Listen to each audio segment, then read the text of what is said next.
ከሚስቴ ጋር ከተለመደው የሩካቤ ስጋ አፈጻጸም ወጣ ባለ መልኩ እንፈጽማለን። ኃጢአት ነው ወይስ አይደለም የሚለውን ጥያቄ እንመልሳለን። አብራችሁኝ ቆዩ።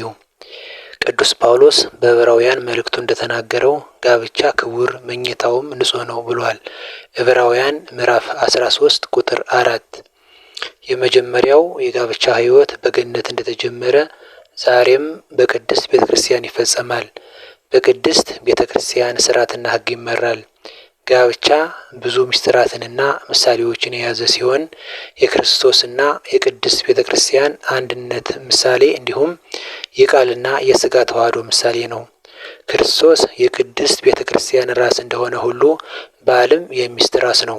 ቅድስት ቤተ ክርስቲያን የክርስቶስ አካል እንደሆነች ሁሉ ሚስትም የባል አካሉ ናት። መለኮትና ሥጋ በፍጹም ተዋህዶ አንድ ሆነው እንደሚኖሩ ሁሉ ባልና ሚስትም ሳይለያዩ አንድ ሆነው ይኖራሉ። የጋብቻ ዓላማ ዘርን ለመተካት ለመረዳት እና ከሥጋ ፍላጎት ለመጠበቅ ነው።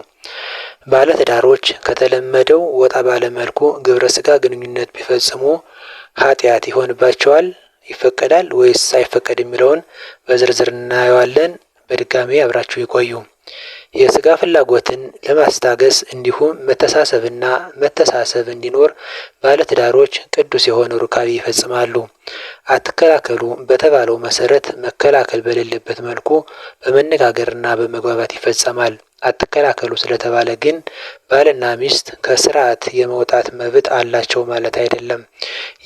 ይህ ሩካቤ ስርዓቱን ጠብቆ ይከናወናል። የአፈጻጸም ስርዓት አለው። የሚፈጸምበት ወቅት አለው፣ ቦታም አለው።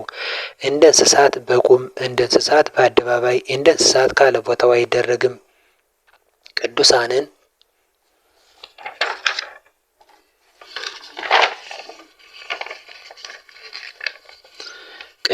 የሚወልድ አካል ክብር አለውና ለሰው ልጅ የተፈቀደው በተለይ ለኦርቶዶክሳዊ የተለመደው ሁላችን የምናውቀው መኝታ ላይ የሚደረገው ሩካቤ ሥጋ ብቻ ነው።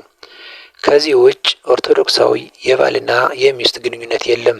የተከለከሉ የሩካቤ አይነቶች በኋላ በኩል የሚደረግ፣ በቁም የሚደረግ፣ በአፍ የሚደረግ ዋና ዋናዎቹ ናቸው። እንስሳት ተራክቧቸውን ቆመው ወይም የኋሊት ያደርጋሉ፣ ስሜት ብቻ ስላላቸው። የሰው ልጅ በአምሳለ እግዚአብሔር የተፈጠረ ክቡር ፍጥረት ነው። የሚያስብ የሚያስተውል ልብ አለው። ስሜት ብቻ ሳይሆን በሚያደርጋቸው ነገሮች ደስ ይሰኛል። እንስሳት በተፈቀደላቸው ስርዓት ጸንተው ይኖራሉ። ሰው እንስሳት አይደለም። ስለዚህ እንስሳት የሚሰሩትን መስራት የለበትም። እንስሳት ቆመውና በኋላ በኩል ተራክቦ ስለሚያደርጉ የሚወለዱት እንስሳት ወይም ልጆቻቸው ወዲያው በእግራቸው መቆም የሚጀምሩ ይሆናሉ። የሰው ልጅ በመኝታ ነውና የሚጸነሰው፣ በእግሩ የሚቆመው ከወራት በኋላ ነው። ይህ የተፈጥሮ ስርዓት ነው።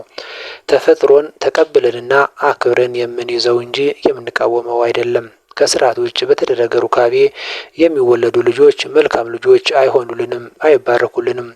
መልካም ዛፍ መልካም ፍሬን ያፈራል እንዳለ ቅዱስ መጽሐፍ። የተዘራው ዘር ስለሚያፈራ የዘራነውን እናጭዳለንና። የቃየል ልጆች ራቁታቸውን እንደ ፈረስ ሲንጠላጠሉ የአቤል ልጆች አዩአቸው። እነሱም ሐሳብ አደረባቸውና ከከፍታቸው ወርደው አብረው ረከሱ እንዳለ መጽሐፍ። ከስርዓት ውጭ የምናያቸው እና የምንፈጽማቸው ድርጊቶች እኛ ኦርቶዶክሳውያንን ከከፍታችን ከክብራችን ከማንነታችን ሊያወርዱን የተዘጋጁ የሰይጣን ወጥመዶች ናቸው። የሰው ልጅ የአካል ክፍል የራሱ የተለያየ አገልግሎት አለው።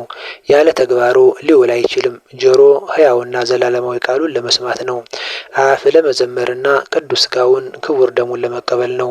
አፍንጫ የዕጣኑን መልካም መዓዛ ለማሽተት ነው። ከዚህ ውጭ ለሌላ አገልግሎት አልተፈጠሩም። ተፈጥሮን ካላከበርነው ደግሞ እንጠፋለን። ከስርዓት ወጥተው የተቀጡ ሰዎችን ከመጽሐፍ ቅዱስ እንመልከት። የቃየልና የሴት ልጆች የኖህ ዘመን ሰዎች ወይም ሰዶምና ገሞራ ተጠቃሾች ናቸው። ሰውነታችሁ የእግዚአብሔር ቤተ መቅደስ እንደሆነ አታውቁምን እንዳለ ብርሃነ ዓለም ቅዱስ ጳውሎስ በአንደኛ ቆሮንቶስ ምዕራፍ 6 ቁጥር 19። ይህ ደግሞ ማንኛውም የምናደርገው ድርጊት የአካላችንን ክብርና ቅድስና የጠበቀ መሆን እንዳለበት ያስገነዝበናል።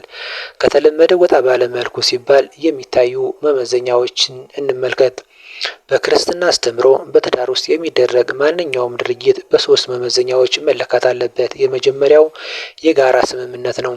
አንዱ ወገን የማይፈልገውን ወይም የሚጸየፈውን ነገር ሌላኛው ወገን እንዲያደርግ ማስገደድ የለበትም። ሚስት በገዛ ስጋዋ ስልጣን የላትም፣ ስልጣን ለባሏ ነው እንጂ። እንዲሁም ደግሞ ባል በገዛ ስጋው ላይ ስልጣን የለውም፣ ስልጣን ለሚስቱ ነው እንጂ። አንደኛ ቆሮንቶስ ምዕራፍ 7 ቁጥር 4። በስርዓት የተደነገገና የተፈቀደ እንኳ ቢሆን ባልና ሚስት ካልተስማሙ የሚሆን ነገር የለም። የሁለቱ መልካም ፈቃድና መተሳሰብ ያስፈልጋልና። ክርስቶስ ቅድስት ቤተ ክርስቲያንን አስገድዶ አምልኪኝ አላላትም። ቅድስት ቤተ ክርስቲያንም ወዳና ፈቅዳ እንጂ ተገዳ ክርስቶስን አታመልክም። ፈቃደኝነት ወሳኝነት አለው። ሁለተኛ ተፈጥሯዊ ስርዓትን መጠበቅ ነው። ቤተ ክርስቲያን ከተፈጥሮ ውጭ የሆኑ ግንኙነቶችን እንደ ኃጢአት ትቆጥራለች።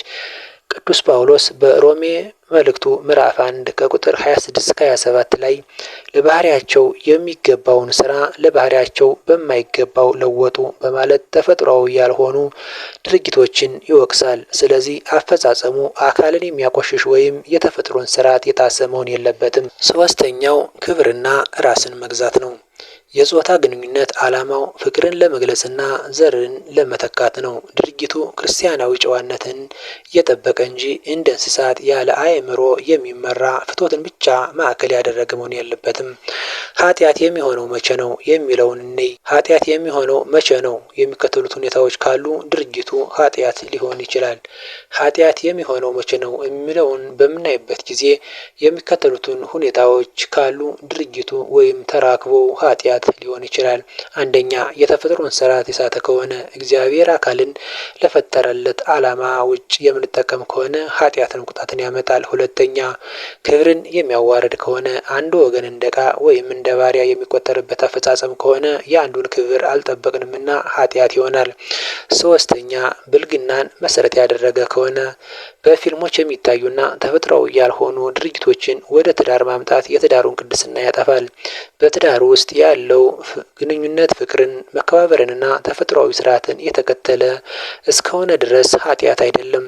ነገር ግን ድርጊቱ ተፈጥሮን የጣሰና ሕሊና የሚረብሽ ከሆነ መታረም ይኖርበታል። ብልግናና ቅድስናን የሚያሳጣ ስለሆነ